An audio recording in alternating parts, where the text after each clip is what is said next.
The doll that shouldn't have been. It was a cold, rainy night in Chicago.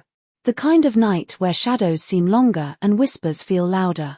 In a dark alley, a desperate man ran for his life. His name was Charles Lee Ray, a wanted criminal, a murderer. But tonight, he was cornered by the police. Wounded and trapped in a toy store, he knew the end was near. But Charles wasn't just any criminal. He was a practitioner of voodoo. As his body failed him, he stumbled upon a good guy's doll, the popular, smiling, freckled toy every child wanted. In a final act of desperation, Charles began chanting a dark ritual. Thunder roared. Lightning cracked. And with his final breath, his soul left his body and entered the doll. That was the night Chucky was born. The next morning, the sun rose on an innocent little boy named Andy Barkley. It was his birthday, and all he wanted was a good guy's doll. His single mother, Karen, couldn't afford one from the store, but she found a man in an alley selling one cheap.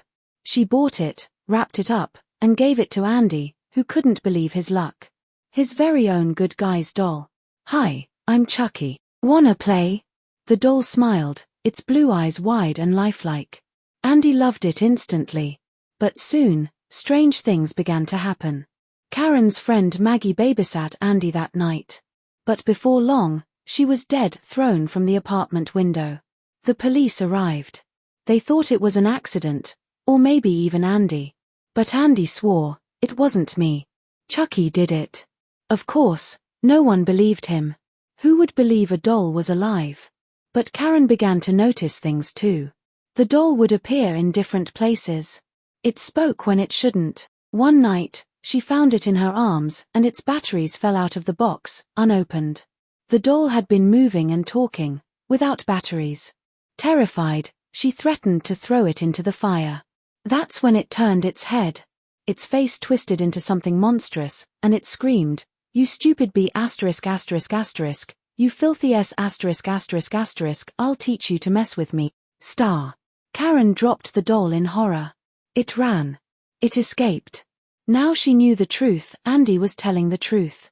Meanwhile, Chucky went on a murderous rampage. He sought revenge on those who betrayed him, especially the voodoo priest who taught him how to transfer souls.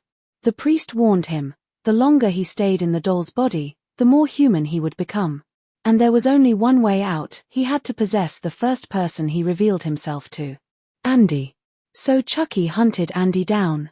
Andy was placed in a mental institution, but he escaped, running to warn his mother and the police detective who was finally starting to believe. Together, they tracked Chucky back to Karen's apartment, where the final battle began. Chucky stabbed, bit, and fought like a wild animal. But after being shot, burned, and torn apart, he still kept coming. Piece by piece, limb by limb, the doll would not die. It was only with a final shot right through the heart that the nightmare ended. Or so they thought. And to this day, people still whisper the tale of the good guy's doll with red hair, blue eyes, and an evil grin. "Hi, I'm Chucky. Wanna play?"